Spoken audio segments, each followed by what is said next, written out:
For nearly 90 years, this story has given faithful service to the young in heart, and time has been powerless to put its kindly philosophy out of fashion. To those of you who have been faithful to it in return, and to the young in heart, we dedicate this podcast.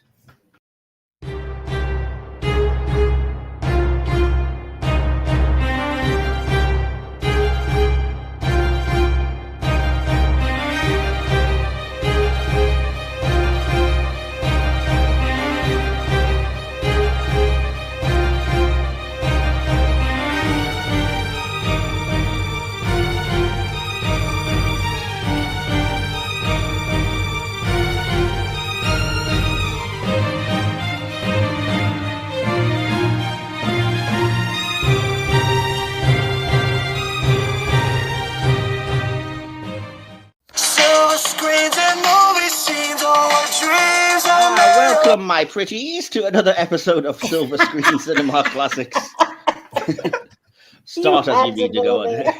I had to do it. I am your host, the wonderful Wizard of Pods, Mike Wilson. Just please pay no attention to that man behind the curtain. Yes, in honor of the huge impending release of Wicked for Good, something I know that at least a couple of us here are very excited about, I decided that the time was right to take a trip over the rainbow with the iconic Judy Garland and co.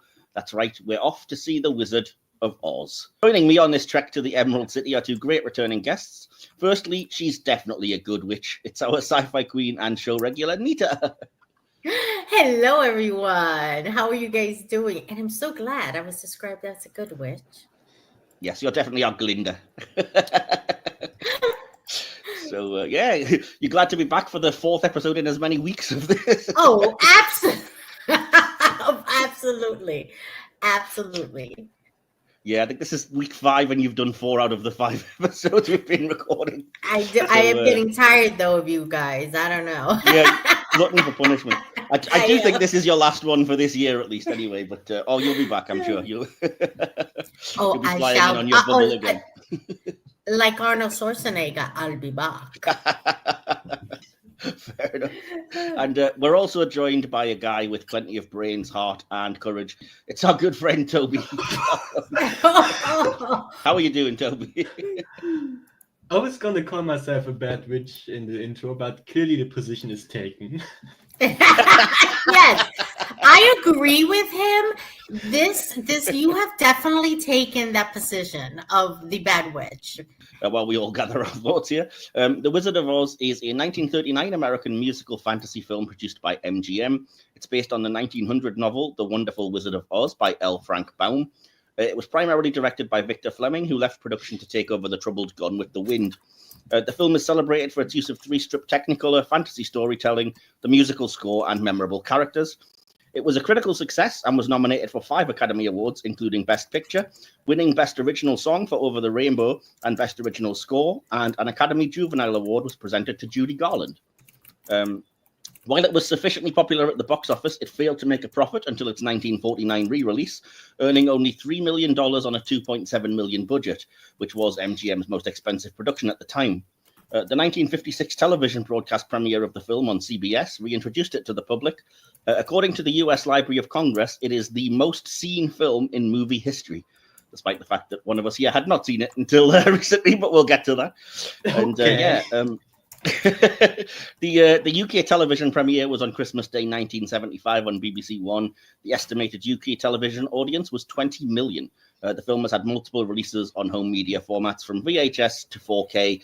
And yes, it was how I watched the film, was on the 4K disc that I do own. And yes, you can all take a drink if you play our regular drinking game. So, yes. Yeah, so before we get into kind of what we are going to start with, which is always kind of our first experiences, I do have a little bit of behind the scenes for this movie. Now, this is one of those films like some of the others we've talked about, like Citizen Kane, for example, where there has been reams written about it. You can get whole books. You can go online and find, web pages stretching to infinity. So I'm not going to be able to necessarily go into every bit of detail about the film. But if you are interested, and hopefully this might, spark your interest a little bit and get you intrigued, you can go and, explore it for yourself. It's one of those films there's been so much said about it that you can, you could go down a rabbit hole and be there for a while. But I did try and get as much information and as much interesting kind of, data and stuff as I could gather, and try to gather some of of the behind-the-scenes stories and stuff that I thought might pique that interest and might be a bit relevant. If you guys have anything that you wanted to mention, by the way, that I haven't, feel free to jump in with it, the guys who are here. And if anybody, again, wants to leave anything in the comments or say anything that you think I should have mentioned, by all means, do that. But yeah, I'm going to jump in with what I do have for our behind-the-scenes. So... Ray Bolger was originally cast as the Tin Man, and Buddy Ebsen was to play the Scarecrow. Bolger, however, longed to play the Scarecrow, as his childhood idol Fred Stone had done on stage in 1902. Bolger convinced the producer Mervyn Leroy to recast him in the part he so desired. Ebsen did not object. He went through all the rehearsals as the Tin Man and began filming with the rest of the cast. The production, however, faced a challenge when creating the Tin Man's costume. Several tests were done to find the right makeup and clothes for Ebsen. 10 days into the shoot, Ebsen suffered a toxic reaction after repeatedly inhaling aluminium dust, or aluminum dust if you're an American, contained in the aluminium powder makeup he wore. His daughter Kiki Ebsen has said the studio misrepresented this as an allergic reaction. He recalled taking a breath one evening and, quote, nothing happened, Ebsen's way of saying he wasn't receiving any air into his system. He was hospitalized in critical condition as he spent 2 weeks on oxygen and was forced, obviously, to leave the project. His replacement, Jack Haley, assumed Ebsen had been fired. The makeup used for Haley was quietly changed to an aluminium paste with a layer of clown white grease paint underneath to protect his skin. Although it didn't have the same dire effect on Haley, he did at one point suffer an eye infection from it. So, a bit cursed, I think. To keep down on production costs, Haley only re-recorded If I Only Had a Heart and solo lines during If I Only Had the Nerve, and as such, Ebsen's voice can still be heard in the remaining songs featuring the Tin Man in group vocals. Interesting. So I thought, anyway. This is going to continue with a bit of a theme of misfortune, because in the Wicked Witch's exit from Munchkin Land, a concealed elevator was installed to lower actress Margaret Hamilton below stage level as fire and smoke erupted to dramatize and conceal her exit. The first take ran well, but on the second take, the burst of fire came too soon, and the flames set fire to her green copper-based face paint, causing third-degree burns to her hands and face. She spent 3 months recuperating before returning to work. Her green makeup had usually been removed with acetone due to its toxic copper content. Because of Hamilton's burns, the makeup artist Jack Young started removing the makeup with alcohol to prevent infection. So, Cynthia Erivo, if you have any complaints, just pipe down.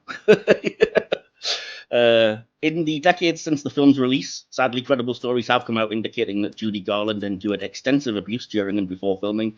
The studio went to extreme lengths to change her appearance, including binding her chest and giving her Benzedrine tablets to keep her weight down, along with uppers and downers that caused giggling fits.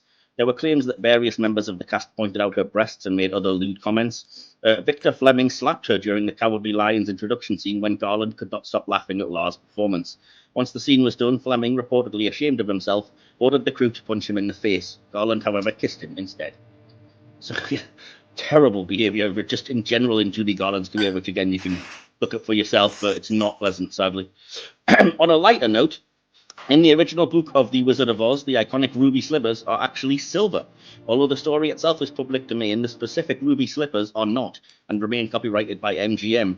This led to a situation where Disney, when making the film Return to Oz, had to license the ruby slippers and pay MGM to use them in an attempt to link their sequel to the original film. Fascinatingly, Wicked retains the original silver footwear, despite an obvious attempt in many other ways to call back and remain faithful to the MGM movie. Because of their iconic stature, the ruby slippers are, as of December 2024, the most valuable items of film memorabilia in the world. The colour of the shoes was changed to red to take advantage of the 3-strip Technicolor film process, and screenwriter Noel Langley is credited with the idea. Speaking of which, ultimately it took 14 writers and 5 directors to bring L. Frank Baum's story to the screen. And again, I'm not going to get into the ins and outs of all of that. If you want to look it up for yourself, you can do. But suffice to say, pre-production was a bit of a nightmare for this movie, and lots of people had to get involved. So, yeah, that's what I have for the BTS so far until we get to the individual sections. So does anything stand out there, guys, or anything you wanted to comment on, dare I ask? Yeah, the slapping, really? That was a child. We are not slapping a child for laughing. I mean, that was rude even in those days. It had to have been rude. Yeah, sad times. I mean, it's a great movie, The Wizard of Oz, don't get me wrong, spoiler alert for my thoughts, but some of the making of it is horrendous. Then again, 1930s Hollywood, I think there's probably a lot of that, sadly. But, yeah, so any thoughts from you, Toby, about any of that? I mean, I already said, these people behind the scenes, go burn in hell. Yes. Apart from the ones that actually suffered, obviously. Obviously. Not Judy Garland. No, not Buddy She's Ebsen good. or not the poor Tin Man or Margaret Hamilton as the witch either, who I'm sure didn't Obviously want the to bad receive people. third degree. But Only the bad people. yeah, oh man, Hollywood movie making in the 30s, crazy. So so before we dive into the individual sections, which you'll know if you follow us, if not, follow us along as we go. I do like to dive in and ask what your first experiences are with this movie. Now, I did briefly check when we were off air, Toby, and I am right in thinking that you haven't seen this before now. Yes. So you did say sort of you were aware of it because it's one of those kind of iconic movies. So you'd seen clips and you were aware of the kind of story. Yeah, exactly. And you've probably seen as I say, I know you've seen Wicked, so you know what it's subverting, and you've probably seen other kind of versions and references. So can you remember kind of what your first exposure to this film was, and also briefly, if you want to touch on what your initial thoughts were after watching it?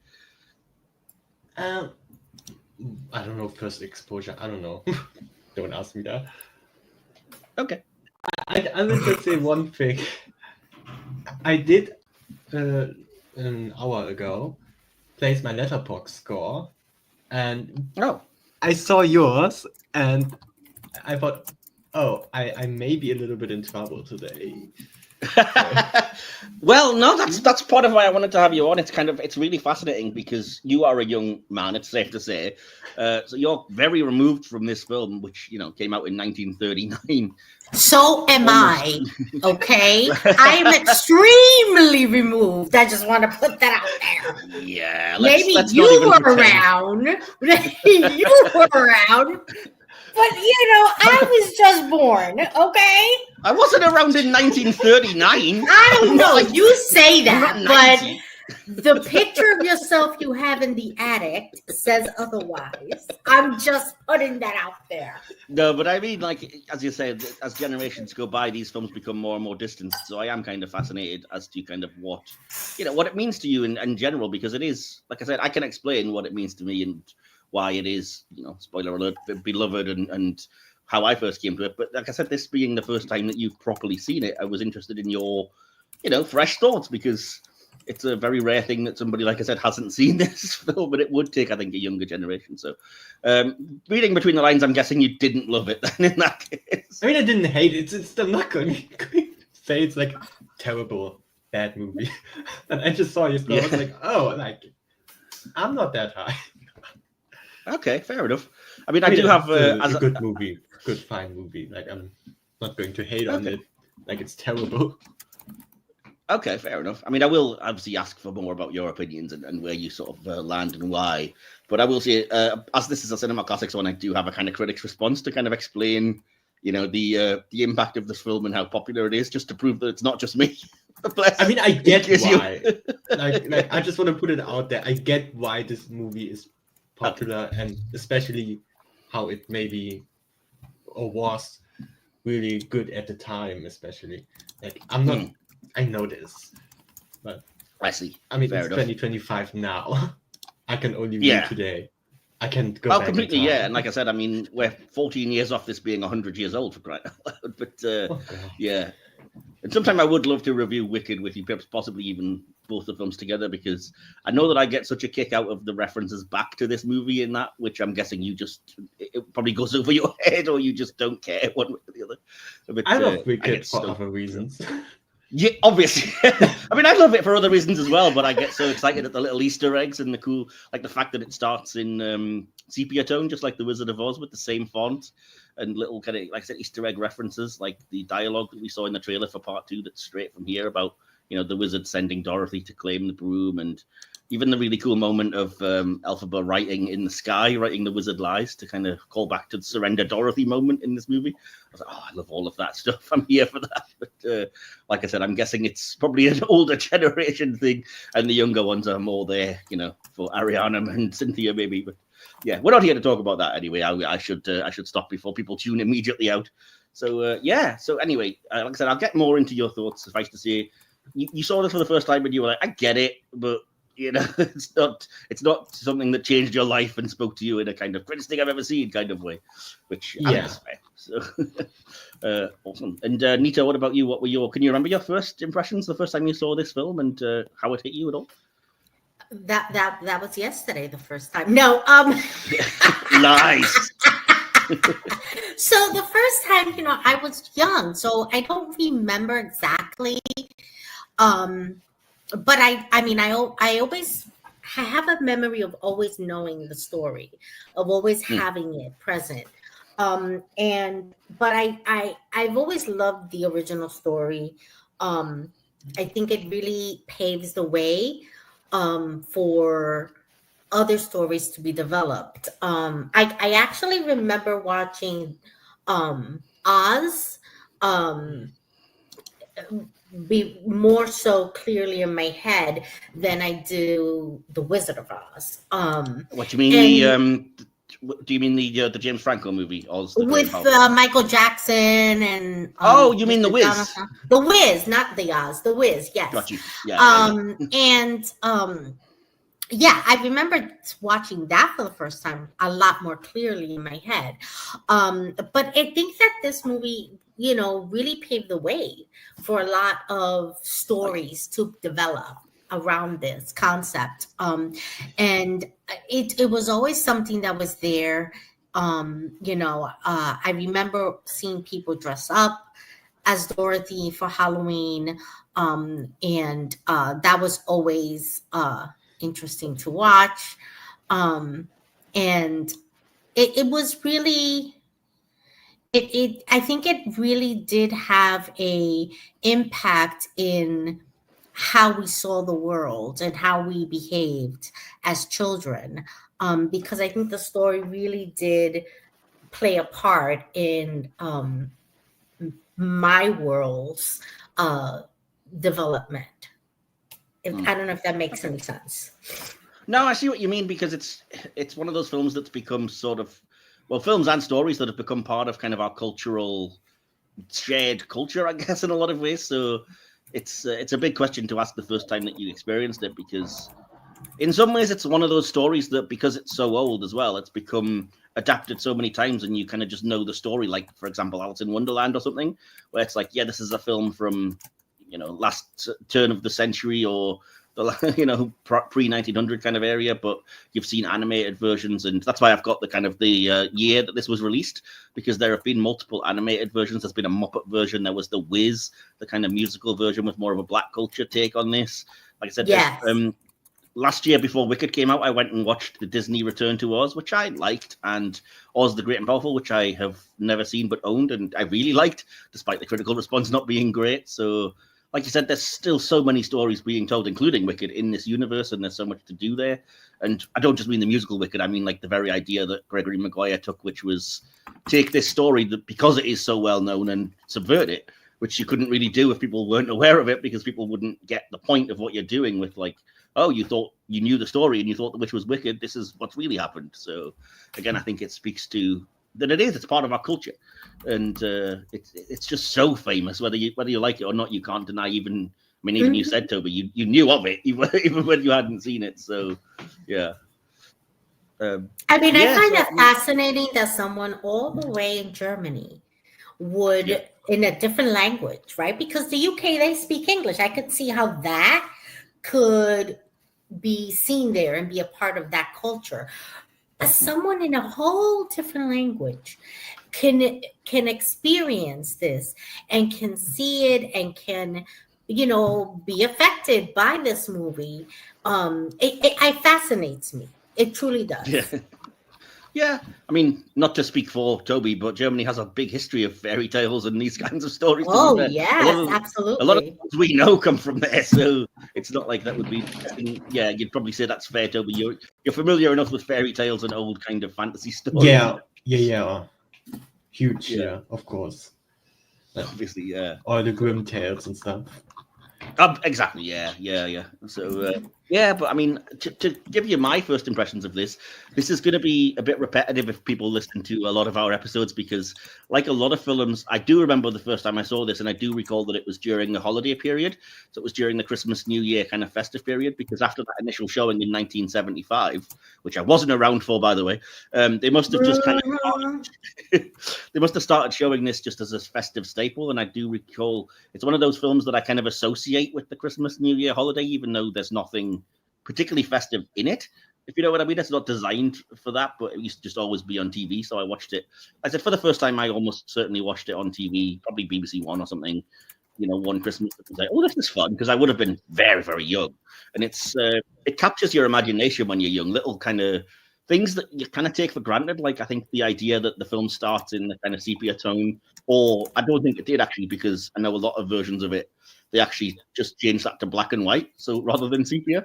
And so I remember just this transition between black and white and then this mad Technicolor world bursting in. I just remember being so enraptured by that as a kid, like, wow, okay, this is completely just changing format in front of you. And like I said, I loved fairy tale type stuff. I loved anything with bright colors.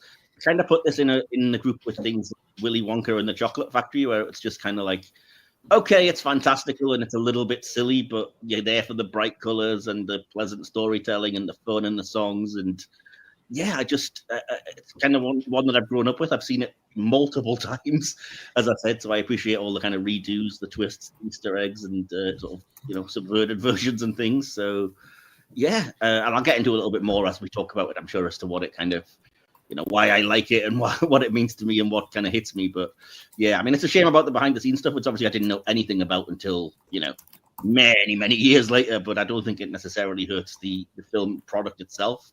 If you can kind of distance yourself from it, which, sadly you kind of have to do with a lot of films of this era. But yeah, I do think they should, the people involved should be proud of what they made, certainly the actors and stuff. And just, for me, it's an incredible bit of work that, weirdly, I think for me still holds up. But again, we'll see what Toby thinks. We'll dive into the writing and the plot first of all, then, to talk about what this film brings to us. And I'm going to start with a little bit of information. First of all, this is kind of amusing, but you probably have heard this. I think it's quite well known. Rick Polito of the Marin Independent Journal in Northern California is locally famous for his droll single-sentence summations of TV and movies. When this film was airing on TV, he was asked to write a description. And for this film, he wrote, "Transported to a surreal landscape, a young girl kills the first person she meets and then teams up with 3 strangers to kill again." Which is... both, weirdly misleading and also kind of true. The movie's line, "Pay no attention to that man behind the curtain," was voted as the number 24 of the 100 greatest movie lines by Premiere in 2007. "There's No Place Like Home" was voted number 11 in the same poll. And "Toto, I Have a Feeling We're Not in Kansas Anymore" was 62, even though it's often misquoted. The original book happens in reality with Oz as a real place. MGM studio heads felt that the fantasy would be too much for audiences of the day to accept, so the Kansas framework was developed, including the corresponding characters in reality that Dorothy dreams about, rendering the Oz sequences as an extended dream sequence. That's not part of the original book and was literally just invented for the movie to be a bit more palatable for the general audience that I think MGM were underestimating. That's all we say. So, yeah.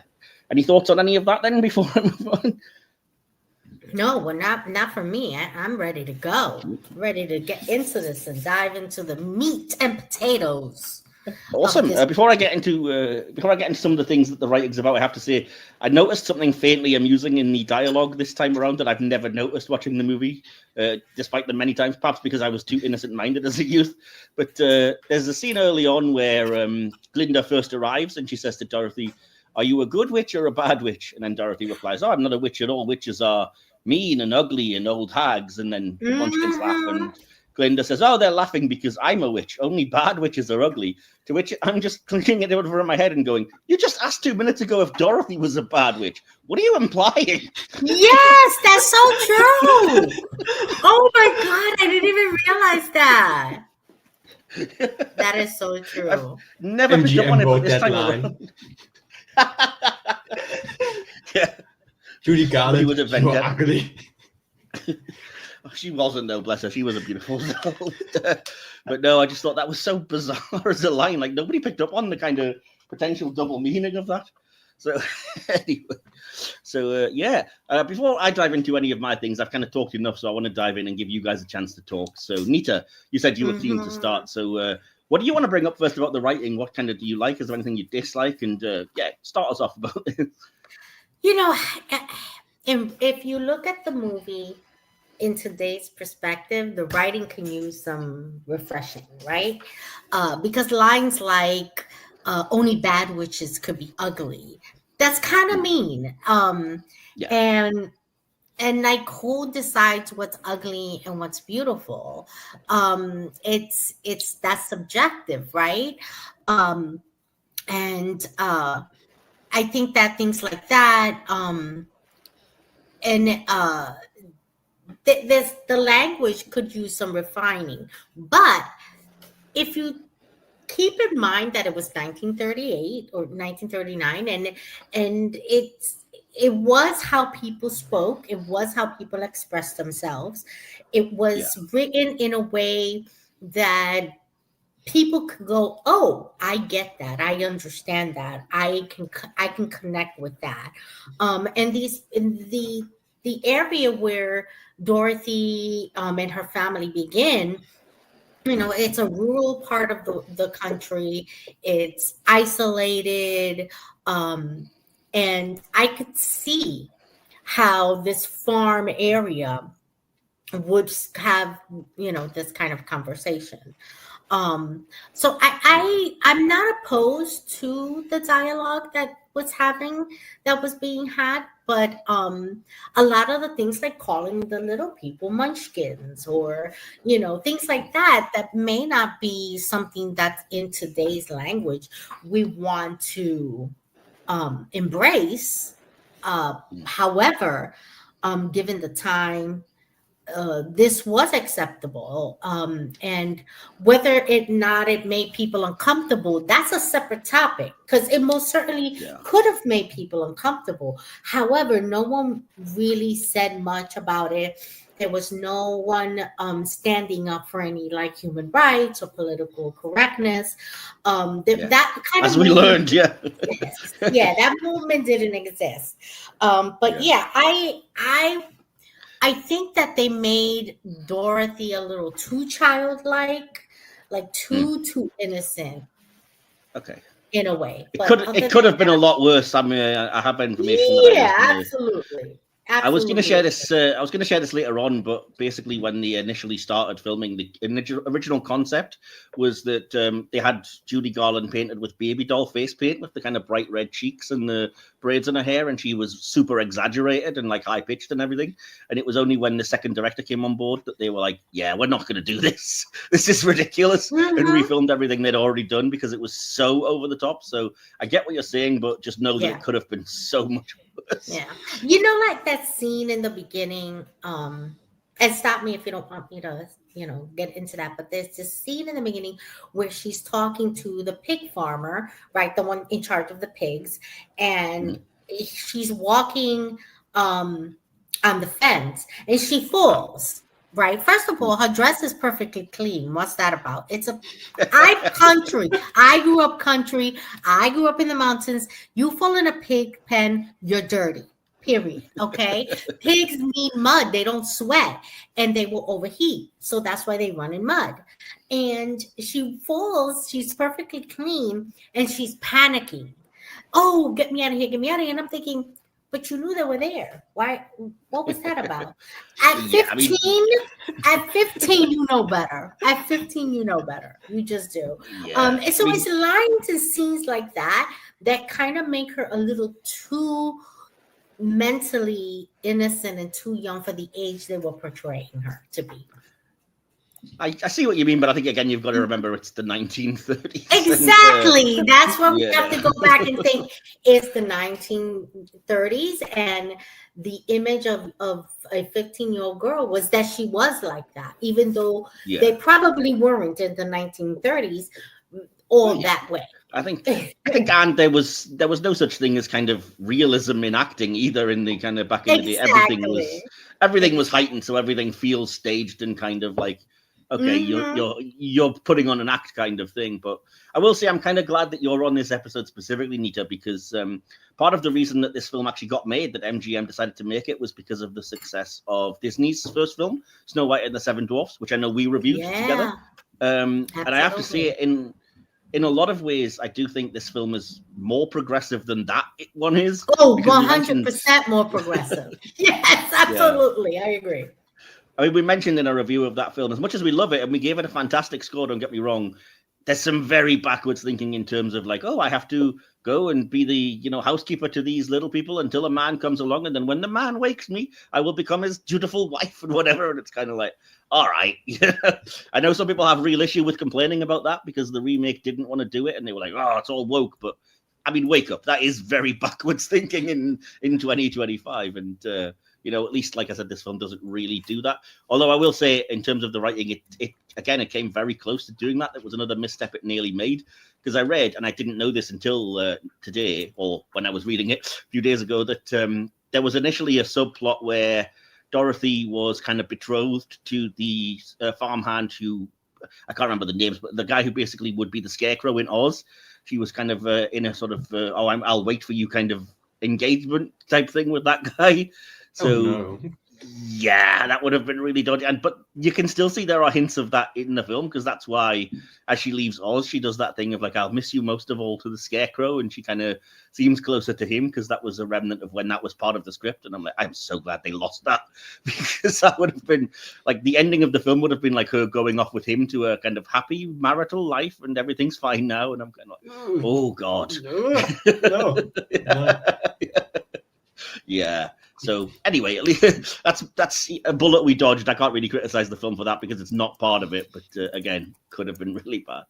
But no, I mean, in terms of, well, I'll get into it a little bit after I've given Toby a chance to talk, because, like I said, I do think there's some nice forward-thinking type stuff that I can mention in terms of the plot. But Toby, what about you? Is there anything you wanted to either, mention in regards to what Nita brought up, or that you wanted to bring up yourself about the writing?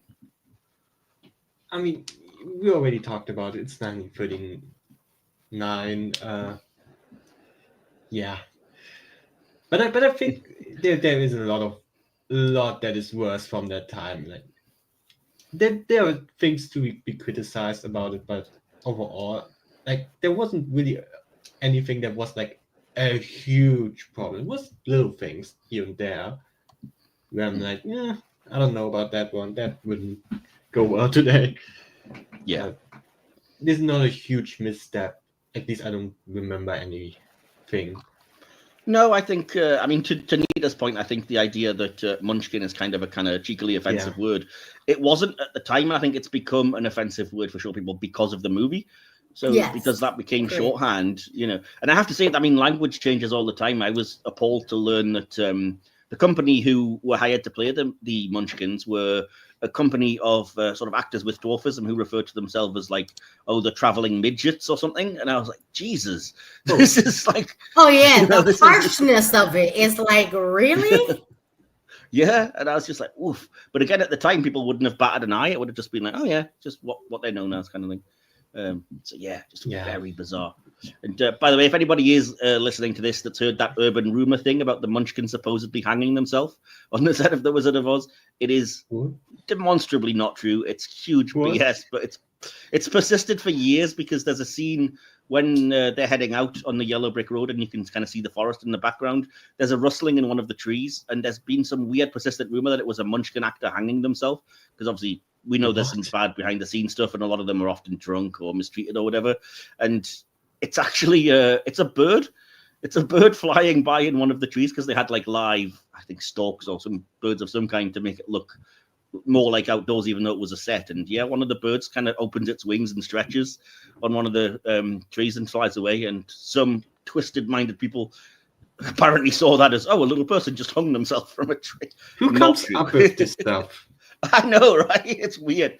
There's so many weird urban legends around this movie. There's a whole thing about, like, if you listen to some particular album by Pink Floyd and put it on at the right time, it syncs up so perfectly with the movie, like lines that reflect back to what's happening, that it must be deliberate. And I'm just kind of like, no, it's clearly a coincidence, but who's got the time to sit and do this, and why? What I wanted to say about the writing is there's so many things I think I would commend about it. And the first thing is, like I said, this kind of this idea that instead of being, like you said, mean-spirited or whatever towards people of difference, it's kind of, the film is very kind of kind to the Scarecrow, Lion, and Tin Man, and Dorothy doesn't ever judge them for what they perceive that they're lacking in. She never looks down on them for being a little bit different in these fantasy ways. And I really love the ultimate message that at the end, it's basically like, whatever you think you're lacking, you've had the whole time.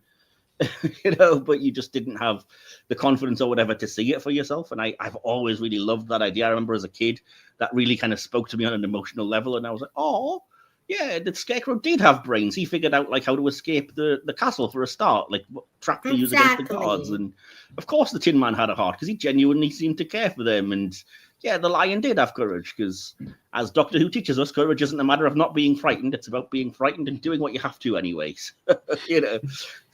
So I loved all of that. And yeah, I have to say, in terms of kind of the allegory in the movie, I think it's sometimes fun and sometimes really depressing how some of the allegories can still ring true today. And what I mean is, as a huge sci-fi nerd, I watch the Tin Man and I'm like, it's incredible how this is basically every android, robot, cyborg character in fiction that's like, I wish to be more human, I want to have emotions. And I'm like, it can all be traced back to here. This is basically, Data from Star Trek or RoboCop or any number of those way more advanced things, all stemming from this general concept. And I love all that. But on the other side of that equation, I do not love that from 1939, there's that great line where Dorothy says to the Scarecrow, well, if you haven't got a brain, how are you able to talk? And he's like, some people without brains do a lot of talking, don't you think? And she just agrees. And I'm like, it is so sad that hits even harder today, I think, than it probably did back then.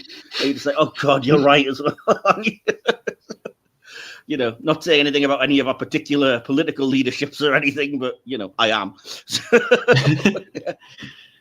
And just before I kind of open it up to the floor, I also think the whole idea of the wizard, being this huge, renowned figure, and yet having it revealed that he's ultimately just powerless. He's just a little man putting on a front because he's scared and because he wants to have that kind of power. But I mean, it's become a shorthand for so many things. Oh, don't look behind the curtain at what's really happening, at who's really pulling the strings, at how really powerless this person is. And I just, again, remember when I first saw that, I was like, that is such a cool idea.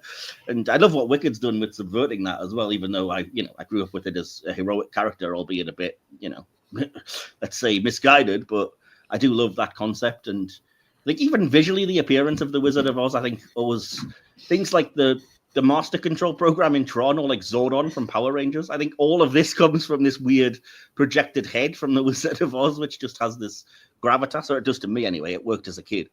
So, yeah. So any thoughts about any of that, Nita, that you want to kind of chime in on?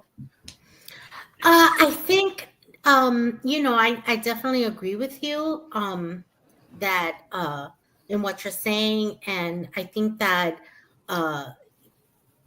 that this movie is definitely something that has developed into something big. I mean, I don't know that when they created this movie, they realized how much impact it would have on society.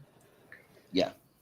Yeah, I mean, yeah, exactly. Yeah. And I mean, like I said, the storytelling itself has been altered in various ways, but it's still recognizably the same kind of thing. Not just in adaptations of this story, but like I said, you can always see, oh, you had what you were missing all along, or, oh, you think you haven't got a heart, but you're one of the best of us, or you're smarter than you think. Like I said, any of these things, or even like I said, oh, you think you're so powerful, but really, if we look further, you're not. These are all ideas that you can see in 1,000 places, but they all, I mean, I'm giving the film credit for it, but realistically, obviously, it's L. Frank Baum, who wrote the original novel. Original children's book, I think I would say that you should credit to that, but it's still brilliant. And I think the film portrays it really well. And I think I grew up loving the relationship between those kind of heroic figures, Dorothy and those three. And, it was a nice representation of kind of friendship and understanding and, not being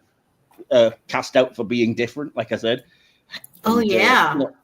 Yeah. On the other hand, I mean, the Wicked Witch was terrifying as a kid. It might not seem like it now, and it does seem like remarkably tame, but as a child, this was really scary, So, yeah. And I do remember, bless her, Margaret Hamilton, because this was the case. Like, so many people were kind of scared of this performance, and she was apparently the loveliest woman in the world. So she hated that she'd kind of traumatized. Yeah, I'm exaggerating a bit, but she'd kind of scared a bunch of children and spent her whole life just trying to be nice around everyone and prove that she wasn't like that. And there's even a clip you can find online where she goes on Mr. Rogers' Neighborhood. to kind of show like I was just acting. It was a role. I'm not really like that. I love children really and everything. And I'm like, oh, oh no, poor woman. Oh no. Yeah. I feel for Although her. I have to say, as much as I was kind of scared. But that says something about her performance, right? Yeah, definitely. She was convincing. Yeah. She was convincing, and that's something that not a lot of actors are able to convey, is to get people to literally not just hate or fear the character, but the individual playing it. That is a powerful acting tool.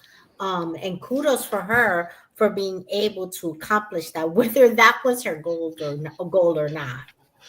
Oh, she's just doing the job she's given, but she's so good at it, like you said, that she is menacing. I mean, she's great. And I mean, like I said, the fact that she got 3rd-degree burns and still came back and did the role, I think says a lot as well. And as I was saying kind of earlier, as much as I was kind of scared of the Wicked Witch in the more traditional way, ever since I was a kid, I freaking hate Elmira Gulch so much. She is such a, like I sent Toby a meme earlier that was like, this is set in 1900, so it's before both World Wars and the Great Depression, and this is the original Karen. This woman that's like, I'm going to kill your dog and get him put down. I mean, she came technically with a warrant for a puppy. Like, really? Like, it's a tiny dog. Keep your cat inside, for crying out loud. I love cats, okay? I'm a cat lover. But keep your cat inside. Yeah. Even still, you can tell she's over-exaggerating. But again, it's just occurred to me, so many little clever kind of references in this film when you've seen it as many times as I have. So I recall when she's kind of whinging to the farmhands and kind of Auntie about like, oh, it's terrible. Toto does go after the cat, but the cat chases him and makes it worse. And then she speaks to the farmhand who will be the Scarecrow in Oz, and he's like, you've got to use your brains. Just don't go that way, and then it won't get a chance to chase the cat. And I'm like, I like that. Use your brains, because and it's the same as when the guy who would be the Cowardly Lion like rescues her from the pig pen, and she's like, you're just as scared as I am. And then even the guy who would be the Tin Man is like, they're gonna make a statue of me in this town, and gets into the rigid like Tin Man type pose. I'm like, oh, this is foreshadowing at its finest. I love it. But clearly I love this film more than everyone else, because the deathly silence that you're just like, all right. But yeah, I mean, there's so many great lines. I love. There's some really funny stuff. I love, when the Scarecrow's being torn apart, and it's like, oh, the guards have like ripped me up, and I'm all over. Oh, that's you all over, isn't it? They really knocked the stuffing out of you. Just really basic humor, but I'm here for all that kind of thing. And on the other side, like really heartfelt stuff, like, oh, Tin Man hearts will never be practical unless they're made unbreakable. I was like, oh, that's really quite deep for a kid's film based on a kid's book, from back in the day. But the very last thing I promise I will say about the writing is that it took me so many views, because I was so young when I first saw this, to realize that it never actually resolves that question of what's going to happen with Toto and with Gulch. He just gets home and Dorothy's like, oh, there's no place like home. It's great. I'm happy. And I'm like, what happens to Toto? There's an actual warrant for Toto's arrest. Why is that not addressed? Like, I want to know, write that story. That's a movie I want to watch. The Arrest of Toto. I do have some information about why that isn't in the movie, and again, it might have been a wise choice, because apparently it was scripted that there was going to be addressed, but the solution was going to have been, much like the Wicked Witch was killed in Oz, Elmira Gulch was killed in the tornado, so the problem just went away because she's dead. Oh, I like that though. They could have. Love that. I love that. Oh, but that could be a movie on its own. The Arrest of Toto. That's what it should be called. And I think you should write it, Michael. I think you should write that script, The Arrest of Toto. I can't hear Toto without blessing the rains down in Africa, so that is so true. I love that song. Yes, I had to get a Toto reference in there as well. That's clearly what the band are named for. Anyway, we'll move to the acting, because I don't want to be here too much longer. So in terms of the acting, the only a couple of information for you. First of all, in the film's closing credits, whenever a Kansas character has a counterpart in Oz, only their Kansas character is listed. The only Oz characters listed in the credits are Glinda, Nico, who was the lead flying monkey, and the Munchkins. And again, this calls back to our previous review, Nita. I don't know if you were aware of this, but during the If I Only Had a Heart song, the Tin Man does a kind of impromptu Romeo and Juliet thing, and you can hear the voice of Juliet calling back to him. Do you know who that is doing that voice? No, I don't actually. It is Adriana Caselotti, who famously was the voice of Snow White in Snow White in the 70s. No. Yeah. She has one line in this film, and that's it, and she's off screen for it. And I was like, wow, I had no idea that was her. That's deep. Yeah, that's amazing. But again, it shows they really the influence of Snow White on everybody being like, oh, kids' fantasies can be popular. Wow, let's give this a go. So Exactly. I think that was their little Easter egg homage at the time of like, we've got to throw some kind of Snow White reference to why as to why this was made. So yeah. So anyway, thoughts on the acting, Toby? I'm going to come to you first because I haven't yet. Any thoughts on the acting other than it's very of its time, perhaps? With whom should we start? Give me. It's up to you. Well, may as well start with Judy Garland. She is, effectively the lead. So let's begin there, Okay. maybe. I mean, I think she's great in this movie. I really like her, actually. I mean, a little bit overacted, sure. Like, a little bit too much of this, oh no, I'm just such an innocent girl. Yeah, but again, that's the 30s. I think, like I said, there's no such thing as naturalistic acting until you get to, like, the 60s and 70s. So, yeah. And I don't think it's her best performance. I Yeah. love Judy Garland, but if you want to see her act, like, really dramatically act, you should watch something like Meet Me in St. Louis, the musical, which she's heartbreakingly dramatic in that, and it is quite realistic. But anyway, sorry to interrupt you, as you were saying. But I think she did it in a way that it didn't feel obnoxious to me. Like, I wasn't annoyed by it that much. I think she was, and also she's singing great. So let's just say that. Yeah, The yeah. voice is I don't. amazing. That song Over the Rainbow is so, again, it's become iconic and recorded so many times and it was so associated with Judy Garland that she kind of made it a signature song. And again, as I was in the process of researching this episode, I found out that all of the MGM executives wanted it cut. It was not in the film. The director insisted because they were like, oh no, kids won't like it. It slows down the pace, and it's beneath Judy Garland to be singing in a kind of dirty barn somewhere. So let's just cut that song from the start. And I was like, wow, executives really have never had a clue. It's No, never they seen don't. movies out there, So, Absolute cluelessness. Do they even watch movies? Is a question I don't- I think should be answered. yeah. But I mean, obviously, even if somebody who didn't love the film as much as necessarily I did, you've got to admit the impact of that Somewhere Over the Rainbow song. It's a beautiful song, and it's such a powerful moment in the film that I can't believe anybody would sit and be like, nah, lose that. Let's get rid of this. But yeah, so I take it you like that. And what did you think about some of the other songs, the way they were performed and stuff as well? I mean, I think the other songs not that memorable, I think. Not that they're necessarily bad, but I think maybe the reason is that the beginning just set the bar so high that it just couldn't get better from that. Maybe that's part of the reason, but I think the other songs were mostly fine. But if you ask me, can I remember them now? Not necessarily. Okay, that's a shame. I would disagree, but I don't know if it's, like I said, just because I've grown up with this. But I love the whole If I Only Had a heart, brain, had the nerve. I love all of that performance, the way it's done, the way the songs are kind of scripted and performed. I mean, they're not wicked. They're not a full-on stage musical, but I do kind of like it. Yeah, I've often whistled. If I only had a brain. Sing beneath the flowers and talk for hours or whatever. Anyway, but yeah. So you mentioned kind of Judy Garland's performance. You said you were impressed enough. Probably is that fair to say? Yeah, she was really good. I mean, obviously, the overacting was not her choice. Like, the director told her she should act this innocent, so like she's not at fault for that. And I think, given what the instruction probably was, she did a really good job. Fair enough. And what did you think of, speaking of the kind of trio, Ray Bolger, who was Hunk/Scarecrow, Jack Haley was Hickory and the Tin Man, Burt Lahr as Zeke and the Cowardly Lion? What did you think of those three? I really liked Scarecrow. I think he was fun. I gonna be honest, I thought the line was a little annoying at times. Just a little. Fair enough. Like sometimes he did his thing, and I was like, "Oh, this is fun," and sometimes he did was like, "No, not now." Oh, Toby, put him up. Put him up. Put him up. I'll beat you up. Oh. Just want you to do one thing. Talk me out of it. I love that. I love that moment. Just talk me out of it.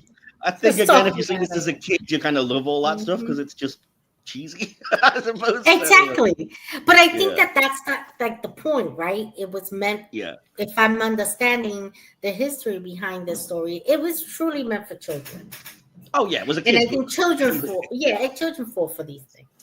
But I think in terms of that, they still gave a lot of depth to the performances, these characters, and kind of, like I said, the things they were lacking, and the sheer pride they had as the wizard was giving them their little testimonial things that were, symbolic because they had this all along. But yeah, the kind of cool things.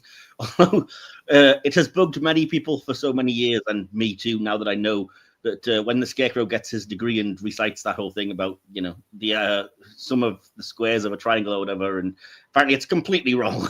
it's just such a BS. I didn't notice this because I'm bad at math. Yeah, see, I'm bad at math, so I never really bothered. But now that I know it's complete BS, I'm like, oh. Anyway, so yeah, just to quickly deal with the other characters then. Toby or Nita, if you want to chime in. Frank Morgan, as I said, plays Professor Marvel and the Wizard of Oz. And I'm sure you also noticed is the gatekeeper, the carriage driver, and the wizard's guard. I noticed that so much as a kid and was so baffled by it. Like, why is this guy turning up everywhere? So I was interested in thoughts on him. What did you think of this multiple roles that I played? Toby, I'll ask you first. I mean, I think it's a really fun idea just for the story. Yeah. And I mean, he did a decent job. I don't think it's a standout or anything, but I have neither positive nor negative things to say. Okay, I mean, I kind of like it because it's one of those kind of old school kind of things, and in the same way that the Scarecrow has that vaudeville stuff, and the Tin Man with the kind of the physicality of it all, I think he's one of those actors that's giving you that sort of cheeky repertory theater feel, I think, in this. So I kind of liked it. The Cowardly Lion, he's fantastic. But I'm not trying to hang out with the lions. Like, I love you. I watch you in nature shows. I think you're awesome. I don't want you extinct, but I'm not going to hang out with you. I'm just not. Yeah. And I don't know. Nita, could you? Would you? But like, these are things. The Scarecrow is something that's visually real. That's something that can that people can understand, and I love those characters and the vividness of them. And actually for 1939, the way that all three of them are portrayed, yes, very effective. I mean, the Scarecrow, the fact that he's pulling little bits of stuffing out, and you even have that scene. It's just he's presumably buried somewhere with his head showing, but it looks like he's been flattened, and even like the mask when you're watching, like I'm watching it in really high definition 4K, and the little burlap sack thing doesn't look like a fake mask. It looks like the sack is his head, and I'm like, yes, 30s. It's so impressive, honestly. So, and it's the same as, like I said, the Tin Man. The fact that he starts out all kind of, broken down looking and rusty and stuff, and then he goes to Oz and you have that kind of scene of la la la la la la, and he gets all buffed and looking nice, and then comes out when he's fantastic and shiny and metallic, and I was like, oh, that's so cool. It looks so different. And as I said, the Cowardly Lion is probably the best thing you could expect from the 30s. That's the one where I was, even as a kid, I'm just kind of like, all right, this is basically the kind of thing we could do in our school play, but I'll forgive you. But I'll tell you, the costume designs for those three are pretty impressive, because I mean, they could have done just about anything, but they did a really good job in making it seem real, even in today's more advanced standards.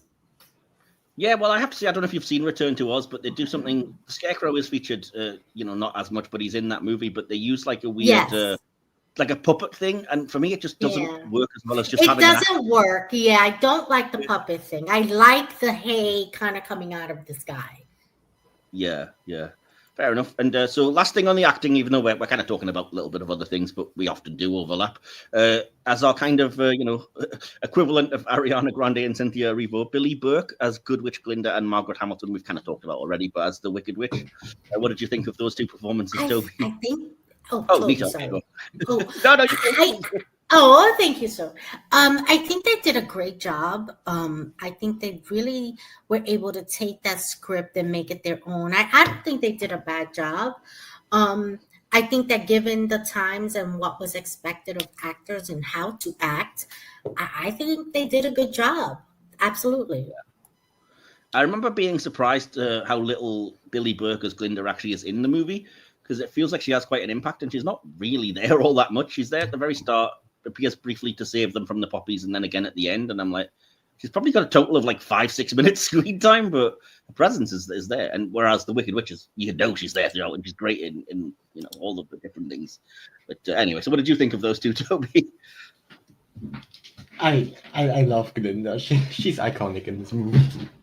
I don't know what she's doing with the accent, but I'm living for her. Be gone before someone drops a house on you. She is kind of Real Housewives of Munchkin Land. Yeah, fair enough. She's great. Also in general, Glinda's role in this movie is really funny because she's basically appearing, briefly harassing a child, putting a target on her back, pushing her to a journey alone. Moving on to the directing. Again, I don't have very much information-wise or a lot to really say because we've touched on a lot of it, but I kind of did mention this earlier. Producer Mervyn Leroy felt that the original director, Richard Thorpe, was rushing the production, affecting the actor's performance, and had him replaced. During reorganization on the production, George Cukor temporarily took over under Leroy's guidance. Initially, the studio had made Garland wear a blonde wig and heavy baby doll makeup, and she played Dorothy in an exaggerated fashion. Cukor changed Garland's and Hamilton's makeup and costumes and told Garland to, quote, be herself. This meant that all the scenes already completed had to be reshot. Cukor also suggested the studio cast Jack Haley as the Tin Man. He did not shoot any scenes for the film, however, but acted merely as a creative advisor to the troubled production.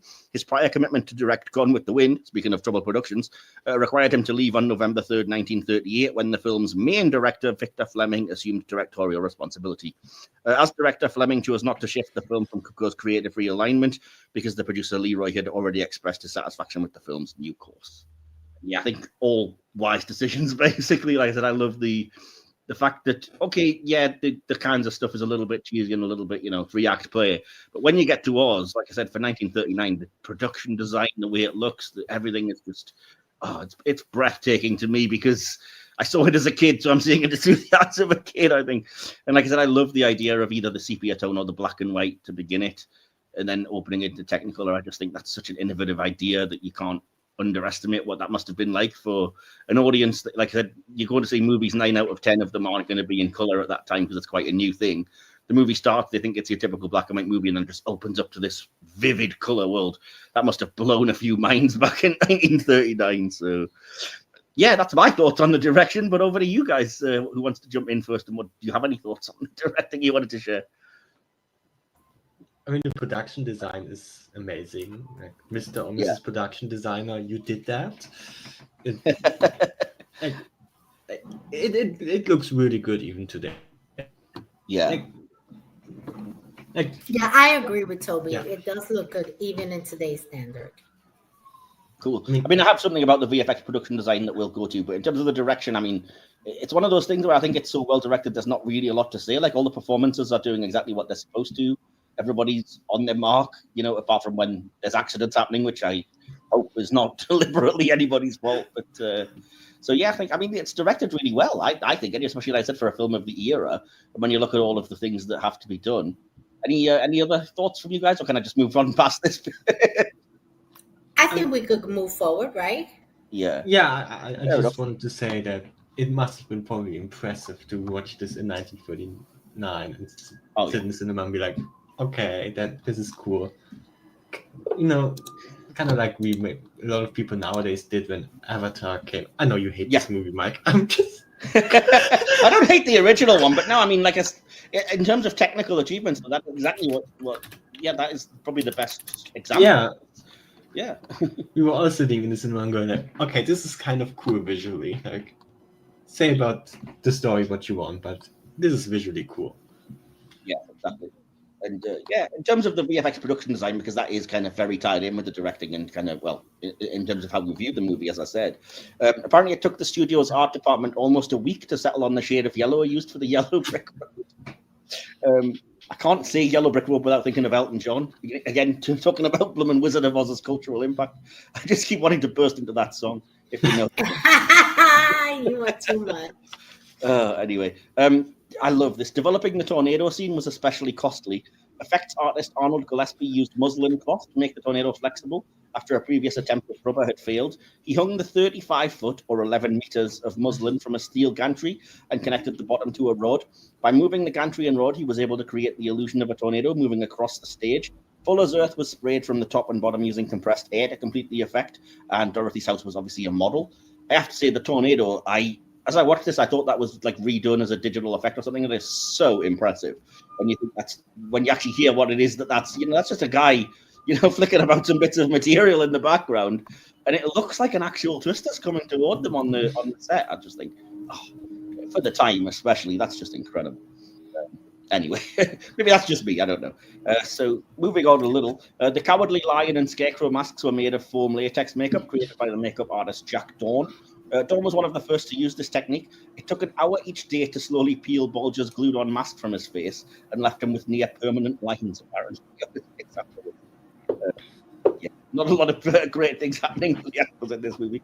The Tin Man's costume was made of leather-covered buckram, and the oil used to grease his joints was made from chocolate syrup. The Cowardly Lion's costume was made from real lion skin and fur.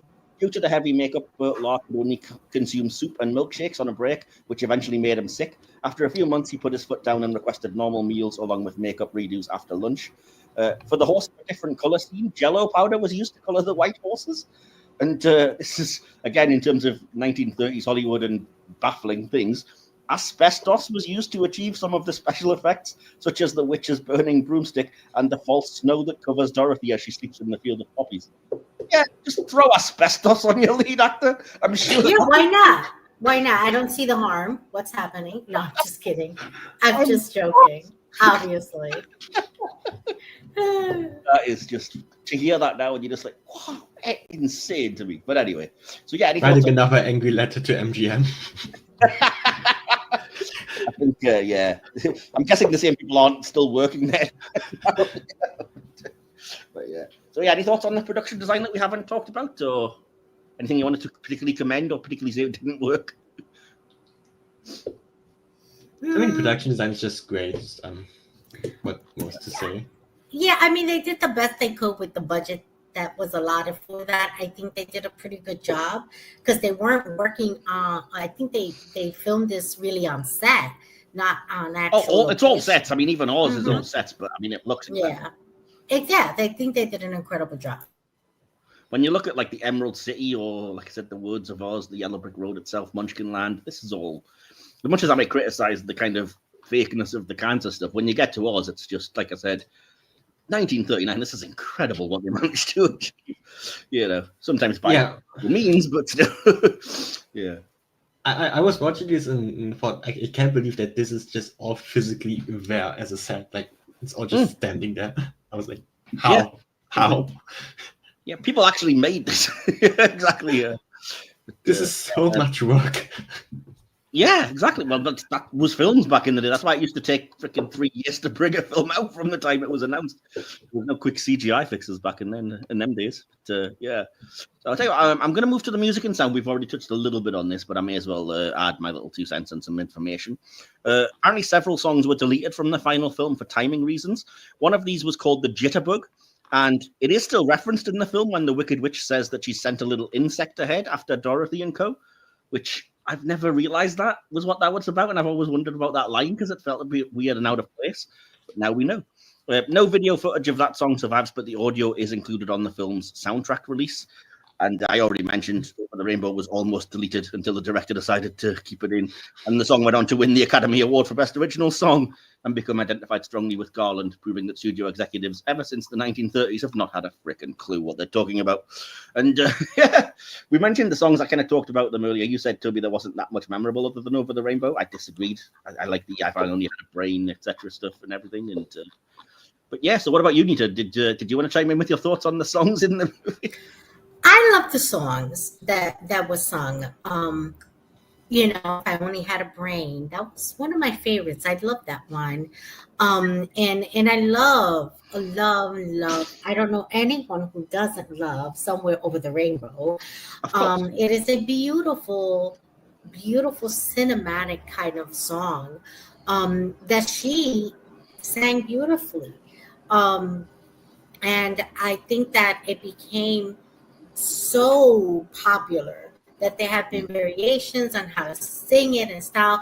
It is a very challenging song, vocally speaking, not just because of its range and its high pitches, but it isn't exactly the shortest song out there. It's long. It has a lot of crescendo going on, and it has a lot of emotional nuances that a performer brings to this song in a very seamless kind of easy way.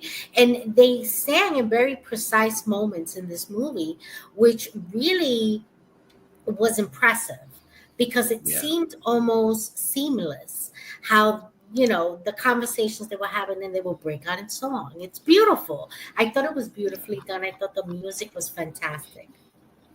I agree, and I think the lyrics are quite fun and quite clever at times as well.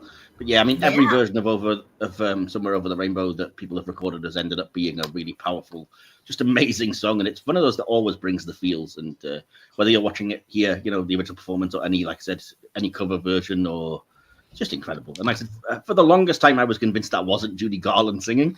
I was like, I'm sure she's been dubbed, like was common practice at the time. But nope, she's just a really good singer, as it turns out. So yeah. But again, delete it. Nobody wants to see that, apparently. Studio execs. So anyway, moving on. Like I said, I always, when I'm doing cinema classics, rather than give an audience response because it would seem redundant, I tend to, expect that you're going to get all positive responses because they're a classic movie. And so I look at the critics' response instead, see how critics responded to this at the time and kind of ever since. And so, yeah, if you'll allow me, I'm going to jump in with the response to The Wizard of Oz. It received universal acclaim upon its release. Writing for the New York Times, Frank Nugent considered the film a delightful piece of wonder-working, which had the youngsters' eyes shining and brought a quietly amused gleam to the wiser ones of the oldsters. Not since Disney's Snow White and the Seven Dwarfs has anything quite so fantastic succeeded half so well, although Nugent did have issues with some of the film's special effects, because film critics will always find something to moan about. Harrison's reports wrote, even though some persons are not interested in pictures of this type, it is possible that they will be eager to see this picture just for its technical treatment. The performances are good and the incidental music is of considerable aid. Pictures of this caliber bring credit to the industry. Some reviews were less positive. Some moviegoers felt that the 16-year-old Garland was slightly too old to play the little girl, who Baum intended his Dorothy to be. Russell Maloney of The New Yorker wrote that the film displayed no trace of imagination, good taste, or ingenuity, and declared it a stinkeroo. While Otis Ferguson of The New Republic wrote, it has dwarfs, music, Technicolor, freak characters, and Judy Garland. It can't be expected to have a sense of humor as well. And as for the light touch of fantasy, it weighs like a pound of fruitcake soaking wet. Still, the film placed 7th on that same publication's year-end nationwide poll of 542 critics naming the best films of 1939. On the film review aggregator site Rotten Tomatoes, The Wizard of Oz has a 98% rating based on 170 reviews with an average score of 9.4 out of 10. Its critical consensus reads, an absolute masterpiece whose groundbreaking visuals and deft storytelling are still every bit as resonant. The Wizard of Oz is a must-see film for young and old. At Metacritic, which assigns a normalized rating to reviews, the film received a score of 92 out of 100 based on 30 reviews, indicating universal acclaim. The film was included by the Vatican, believe it or not, in a list of important films compiled in 1995 under the category of art. And get your drinks ready again, people, because in 1989, The Wizard of Oz was selected by the Library of Congress as one of the first 25 films for preservation in the United States National Film Registry for being culturally, historically, or aesthetically significant. It is also one of the few films on UNESCO's Memory of the World International Register. It was ranked second in Variety's inaugural 100 Greatest Movies of All Time list in 2002. It was among the top 10 in the 2005 British Film Institute, or BFI, list of 50 films to be seen by the age of 14, and is on BFI's updated list of 50 films to be seen by the age of 15, which was released in May 2020. It's been the source of many quotes referenced in contemporary popular culture and frequently ranks on critics' lists of the greatest films of all time. So Any surprises there, guys? I just want to say 50 films to be seen by the age of 14 is an insane list to do. I do like to do on my reviews always the favorite character, moment, and line in the movie. And as always, I'm going to go around and do this, and hopefully you guys haven't forgotten, as is often the case. So, Nita, I'm going to start with you. Favorite character in the movie? I really like the Tin Man a lot. I like all the characters; they were all beautiful, but there was something loving about the Tin Man, and just the way that he cared, the way that he was so compassionate, and not realizing his own potential, not realizing what he actually already had.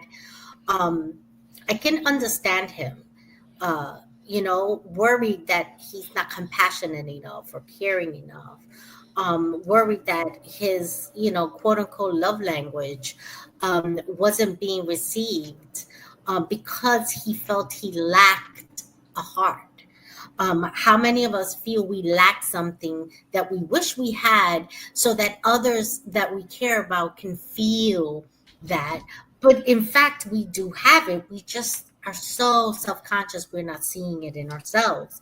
And others see it, others feel it, but we don't see it. And I just feel like he represents so many of us. So I love that. Can I give my favorite line now? No, favorite moment and line were going to be the next things I'd ask. Absolutely. Okay. So yeah, I love when he says, I know now that I have a heart because it's breaking. When he tells Dorothy that when she's going to leave, that's such a beautiful realization of himself. And he's so excited to receive this heart, and he's now heartbroken, and that's one of the strongest emotions that we as human beings can feel is heartbreak. And I felt that line was so perfect, and the way she receives the line with that compassion, that moment between those two characters was absolutely beautiful. Definitely agreed. And was that your favorite moment as well then? Oh yeah, I do love that moment. Yeah. Awesome. Right, fair enough. Toby, what about you then, starting with your favorite character if you have one? I mean, can I say I just really love Toto? He's so cute. He's so cute. Dog. Yeah, he's so cute. Also, if we're only talking about humans or human adjacent, I guess. Yeah. The good witch, because she's just, I love her. She's just so weirdly acting. I love her. Cool, fair enough. And do you have a favorite moment? Favorite moment? I mean, it's probably very basic, but just Judy Garland singing Over the Rainbow. It's just such a good moment. And my favorite line, which I have been quoting to myself this whole day, is Glinda saying, "Are you a good witch or are you a bad witch?" Stupid. Only bad witches are ugly. So stupid. Nice. I love it. Awesome. Fair enough. Yeah, that's all good then. As for me, I found it hard to choose all of these things, but I did because I always insist on other people doing it, so it's only fair. So for my favorite character, for sentimental reasons and because she is the kind of heart of the message of the movie, I went with Dorothy, who I've always kind of liked. My favorite moment was, as I've kind of touched on many a time, the switch to Technicolor, I think is still so clever. But again, I love all of the songs Over the Rainbow, the 3 renditions of If I Only Had XYZ.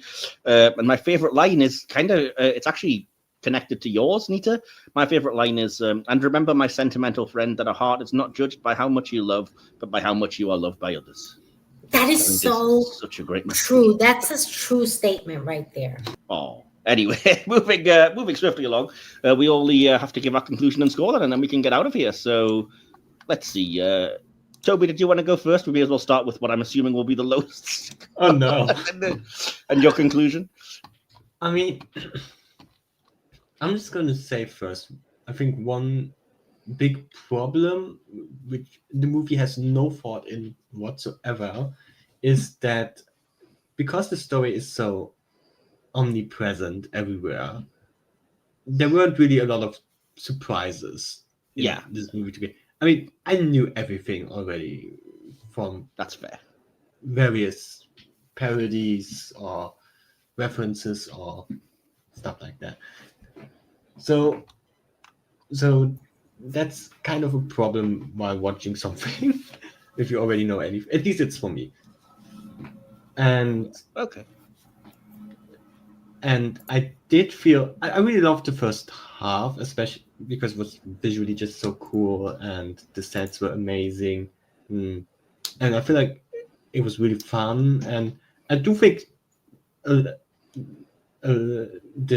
stuff at least for me, the stuff at the witch's castle, I thought it was a little boring. I don't know. I was a little bored by it. I was a little like, I mean, it's some action scenes and it just didn't do much for me. Let's just say that. Probably also because I know what is going to happen, so there is there's that as well. I mean the acting. I mean, obviously it's 1930s acting. It's something you have to get used to. I think given that. Most people did. No, I'm going to say all people did at least a decent job or a good job. Some people did very good, but I don't think anyone did badly in this movie, acting wise. I mean, the music we already talked about. Over Rainbow, great. The rest was not that into it. But I'm also the wrong person to ask for this type of music to listen to. So fair enough. Yeah. Did I miss anything? Plot, acting, music, production design. I think we did it. We did name it all. Yeah. Yeah, cool. Just need your score then. Oh, a score. Yes, of course. I'm not going to give a score today.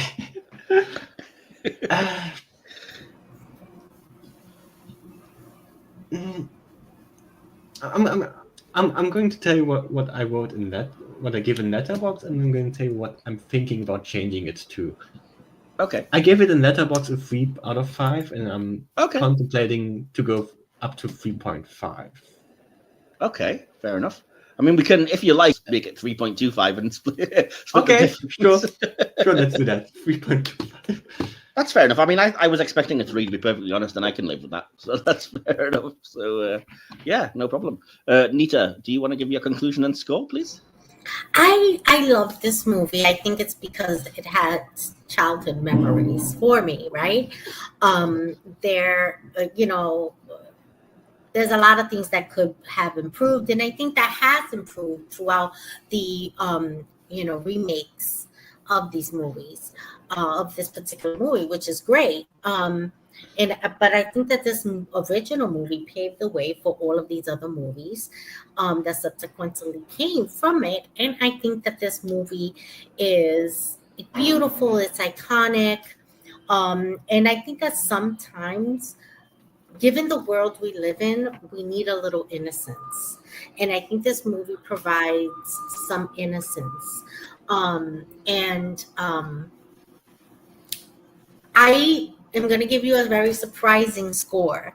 And I'll explain the score. And I'm going to give it a 4. Ooh, okay. Because I think that there were certain things said that maybe were not appropriate. Whether or not they were acceptable during that time is a separate conversation to have. But I can't ignore what I know now when watching these movies today, right?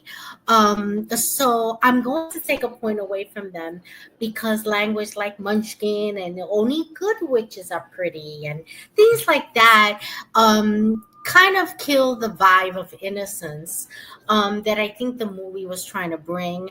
It could have been said, these things could have been said differently, but it's not, again, it's just a 2025 judgment on a 1939 movie. So I'm going to give it a 4. Okay. I think that's respectable. Well, I'll jump in with my pre-prepared, essay that I always do. The Wizard of Oz, for me, is more than just a random film from the 30s. It may be the closest thing we have to a universally shared experience. You'd be truly hard-pressed to find somebody who hasn't seen it or doesn't at least know it well enough. As I watched it this time, it also occurred to me that it must be a strong contender for the film that's been referenced the most in other pop culture. The behind-the-scenes drama may occasionally be unpleasant, but none of that is reflected on screen, and the film remains as magical, imaginative, and transportive as ever. We may take a lot for granted after 8 decades, but it can't be understated how ingenious and mind-blowing it must have been to be watching an engrossing sepia-tone movie and then be catapulted into a Technicolor dream world, richer and more beautiful than anything ever seen on screen before then. Okay, it looks dated now, especially, on 4K, where the matte paintings, wobbly sets, and fading makeup are a bit more apparent, but somehow I can still suspend disbelief and revel in the colours, costumes, blue skies, green grass, yellow road, and emerald city. Even the Witch's creepy castle is a stunning bit of gothic imagery right out of the Impressionist films of the 20s. The songs, too, are great, like the various scenes of the movie. There are some more memorable than others, and it's those that have stood the test of time and lodged in individual and collective memory more. But there's so much here that's genius, right from the initial L. Frank Baum story to the screenplay to Victor Fleming's often breathtaking direction. The acting is great, making it easy to fall in love, or in one case hatred, with these characters, and the cast can genuinely hold a tune, too. Yes, this film is the definition of a warm blanket movie. The flaws are not as important as the love and support that we have seen are more powerful than we think. After all, even after more than 80 years, there's still no place like home. And I gave it a 5 out of 5, which now feels very depressing that I'm the only one that did that, but I'm going to stick by it.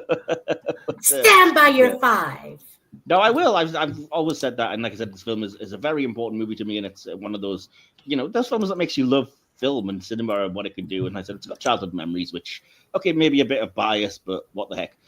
So anyway, putting those scores together, dividing by the 3 of us here, gives a final score for The Wizard of Oz. It came out as something like 4.86024, so let's just call it 4 out of 5 for this one, which, fair enough.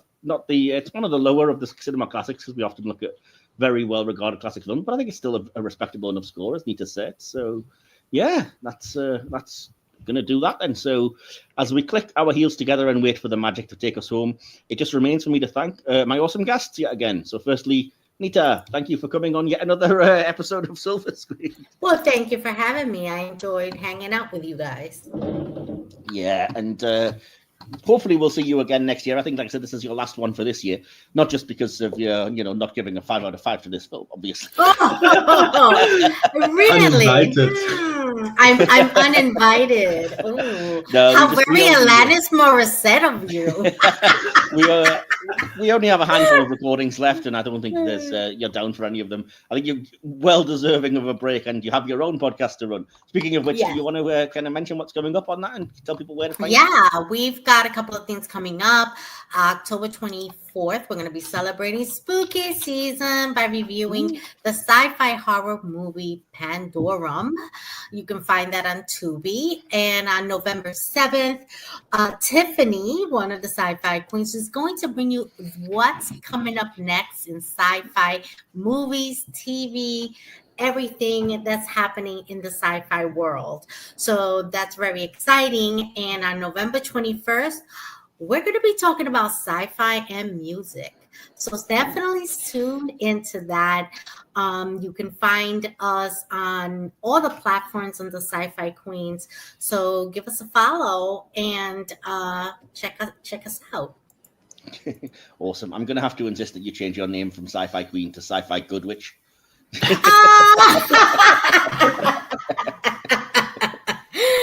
You buttering me up because you don't like, because you kicked me out. I was uninvited. No, not at all. I know for a fact we're going to have you on a lot again next year, no doubt. And absolutely. A couple of things in mind to invite you to. So yeah, awesome. And thanks again, Tobi, for coming on again. You've been on quite a few of these now. Did you enjoy watching the film for the first time, or at least discussing it on the podcast? I mean, of course I did. Otherwise, I wouldn't keep doing this stuff. Fair enough.